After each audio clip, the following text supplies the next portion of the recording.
بسم الله الرحمن الرحيم الحمد لله رب العالمين نحمده ونشكره على عنايته وهدايته ثم الصلاة والسلام على حبيب إله العالمين سيدنا ونبينا محمد وعلى آله الطيبين الطاهرين المعصومين المنتجبين اللهم صل على محمد وعلى محمد.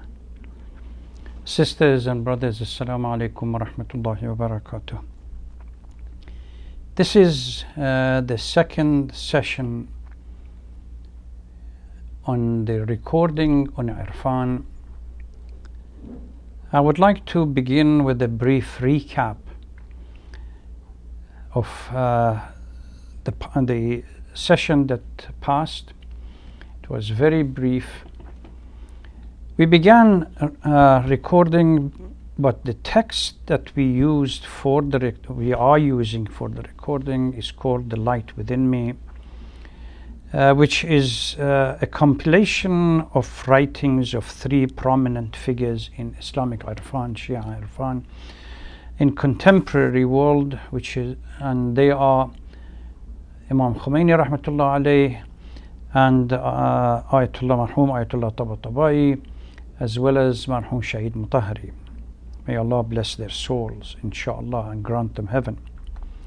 The first section of the book, which is about 55 pages long, is an abridged version of a book that Shahid Mutahari wrote as a textbook for the novice students of his classes at the University of Tehran on Islamic sciences. And this book is particularly focuses on Irfan within the Islamic sciences. Marhum Mutahari begins by giving a brief background, explaining that the science of Irfan in Islam is grounded holistically within Islam and strongly rejects the claim made by Orientalists and all other scholars that the source of our Irfan or the base of Irfan is external, is nothing to do with Islam. It's coming from outside, whether it's mystical Hindu or Greek philosophy or some kind of Christians. Marhum Mutahari rejects this. He addresses also, as part of that book, major figures of various centuries, Islamic centuries, that played a prominent role in the construction of Irfan, and they have become names that are mentioned in different books on Irfan and Tasawwuf.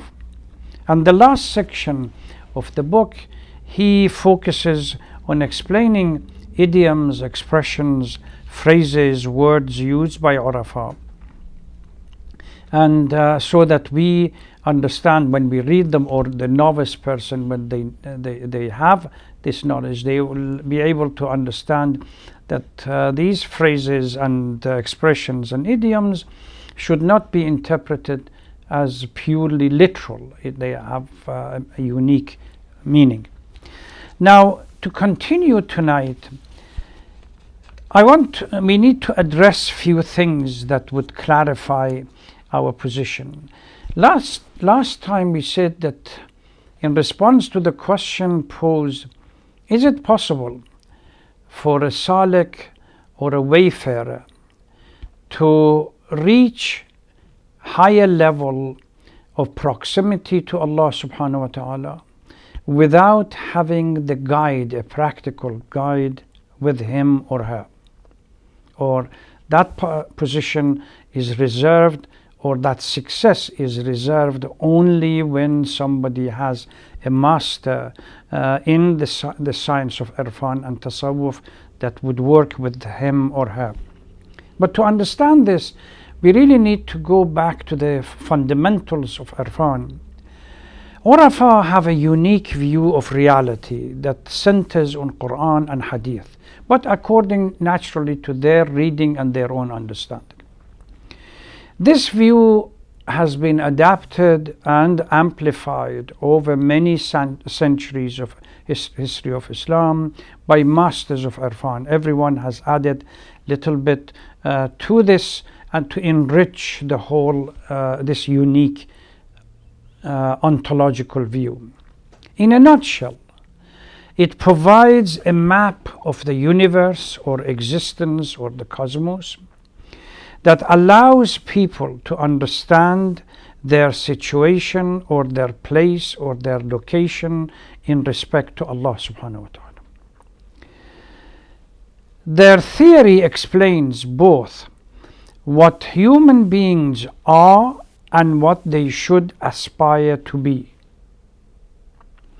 It also sets down a practice that can lead people from their actual situation or location, hal, state of being, to the final goal of human life, or as somebody says, from imperfection to perfection, or from abid al-dunya, nafs al-ammara, to nafs al-mutma'inna, and ultimately annihilation and unity with the divine. This kind of view rests on their unique understanding of Tawheed, that nothing in reality exists but Allah subhanahu wa ta'ala. This is something that Wahdatul Wujud, the concept of Wahdatul Wujud in Irfan and philosophy deals with, which at the moment I don't want to venture into it. All the literature of Sayr and Suluk, whether it's written by a Shia scholar or Sunni scholars, spiritual wayfaring relates to understanding of this practice. How do we move from imperfection, from a unique position that we are in now, to perfection and proximity to Allah subhanahu wa ta'ala? This is the essence of all the writings, whether it's Allama Tabatabai, whether it's Marhum Imam, whether all Hassan Zadeh Amali, whether or other scholars, Allama Qadhi or anybody else, or Husseini Tehrani or Sid Hashim Haddad. These are the contemporary scholars, or previously. They all, once they speak about Sayr and Suluk, they all want to shed light into this practice of moving from a state of being that we are in now into a higher level and a state of perfection that we should work for. Now, the essence of Sayr and Suluk is that the seeker travels the path to arrive at the holy threshold, Allah subhanahu wa ta'ala, and unity or annihilation of the self. This kind of understanding of the Sayr and Suluk poses a question, or creates a paradox. According to our literature, our scripture, God is very close to his servants, without shadow of a doubt. وَنَحْنُ أَقْرَبُ إِلَيْهِ مِنْ حَبْلِ الْوَرِيدِ, verse in the Holy Quran. He is with them wherever they are. فَأَيْنَمَا تُوَلُّوا فَثَمَّ وَجْهُ اللَّهِ. God is with them. He has created the creatures for the love that he has for them.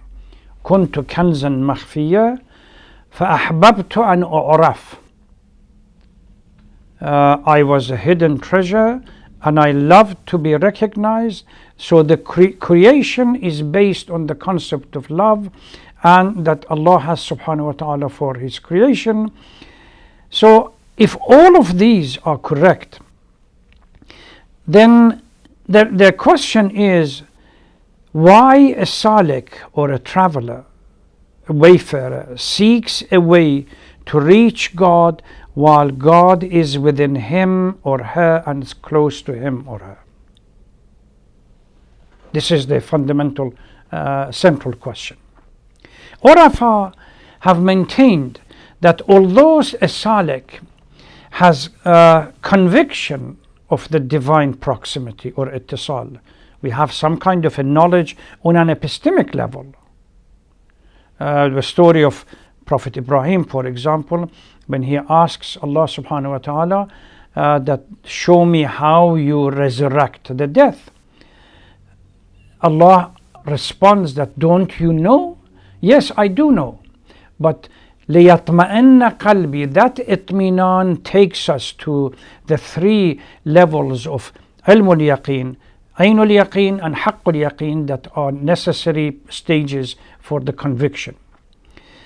The problem is that a salik and a traveler may have a heartfelt understanding on the epistemic level, but on the ontological level, which is haqq al-yaqeen and ayn al-yaqeen, this knowledge is masked by the veils of disobedience.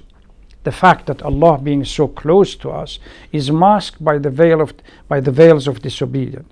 So briefly, Sayr and Suluk is a journey for the removal of the veils that prevents the state of the true Tawheed in the inner eyes to be clearly understood. Nothing more, nothing less. There's no complication about it. But the journey itself, it becomes difficult. When we move to the second section of the book, which is the section that Allama Tabatabai discusses, we see these various stages that they talk about, in essence, is an attempt, a struggle to remove that inner veils on the heart, eyes of the heart, to be able to recognize the proximity that we have within the divine. This way, a passage for a salik is to sharpen his inner eyes and witness the reality at the divine of the divine proximity as it really is.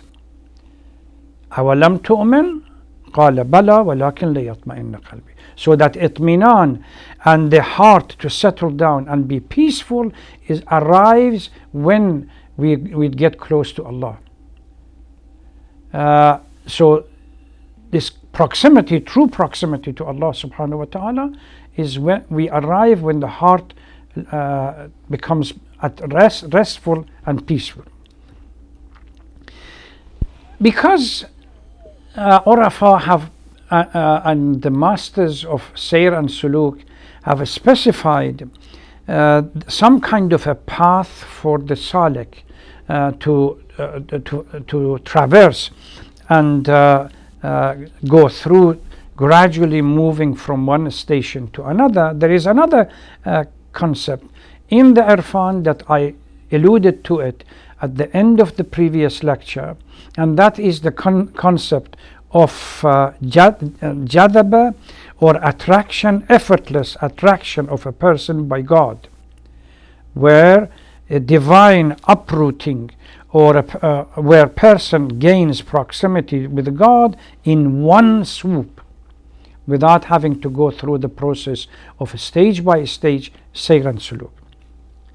He is snatched, as one Arif says, and I believe it could be Ibn al-Arabi's sentence, he is snatched, so to speak, by the divine without there being either stages or distance, and arrives at the destination, the proximity to the divine, within a short period. This concept is clearly outlined in a number of verses in the Holy Quran, that Quran makes a distinction between those whom Allah subhanahu wa ta'ala guides and those who Allah subhanahu wa ta'ala selects or elects. Allahu yajtabi man yasha wa yahdi ilayhi man yunib. Ijtiba here, that Allah subhanahu wa ta'ala pulls towards himself anyone that he wills, and guides to himself those who he wishes. So this pulling towards self is part of the jadaba. So a salik is one who traverses and negotiates these stage, but the majdhub, and the one who's been attracted by Allah subhanahu wa ta'ala, is the one that gets and goes through this sudden jump or leap of circumstances that challenge the salik has to go through step by step, crossing great distances in a single step. That some Urafa, they say sahibul khutwa, or what we call the quantum leap that takes place for certain people to go there. Urafat, they have indicated in the history of Jadaba or Majdub, they say that Ibrahim ibn Adham is the first Majdub which lived in years 161.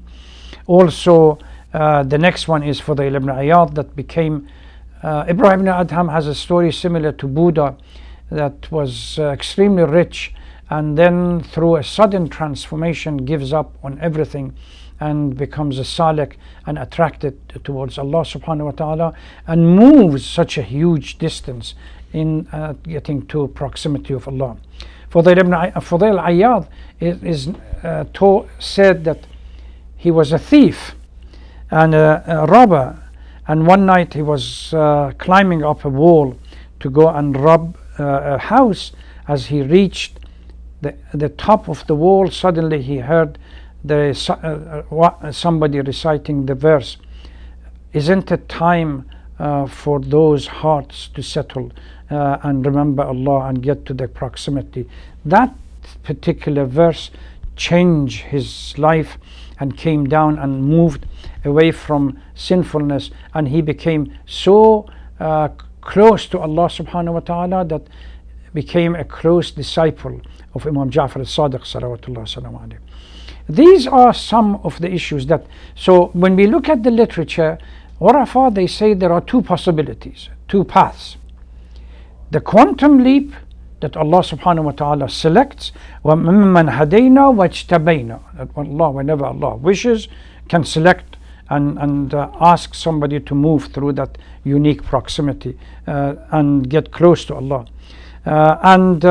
Ibn Farid al-Masri, one of the great well-known mystical poets from Egypt, that his poetry competes with Rumi as well as Hafid in Iran and so on, and some scholars claim that the eloquency of the expression and the mystical sukr and that Ibn Farid sometimes get is intoxication is probably superior than anybody else. These are individuals that have been selected without having to go through masters or wayfaring or step by step, etc., etc. Inshallah, next week we will talk about the second chapter, which is Allama Tabatabai. But I want to say Allama Tabatabai spent huge amount of time breaking down again the Sayr and Suluk into gradual step by step that one needs to go through, and how going through successful traveling through each stage would open the door to the next stage and illuminates the traveler and gives him or her a unique position to be able to see things and do things and be in control of things. Inshallah, next week I will spend a little bit of time analyzing the famous hadith that al-ubudiyya jawharatun kunhuha ar-rububiyyah, that submitting to the command of Allah subhanahu wa ta'ala is a treasure, that the essence of it is you become in charge, being in charge and being enlightened. Inshallah. Thank you very much. Wassalamu alaikum wa rahmatullahi wa barakatuh.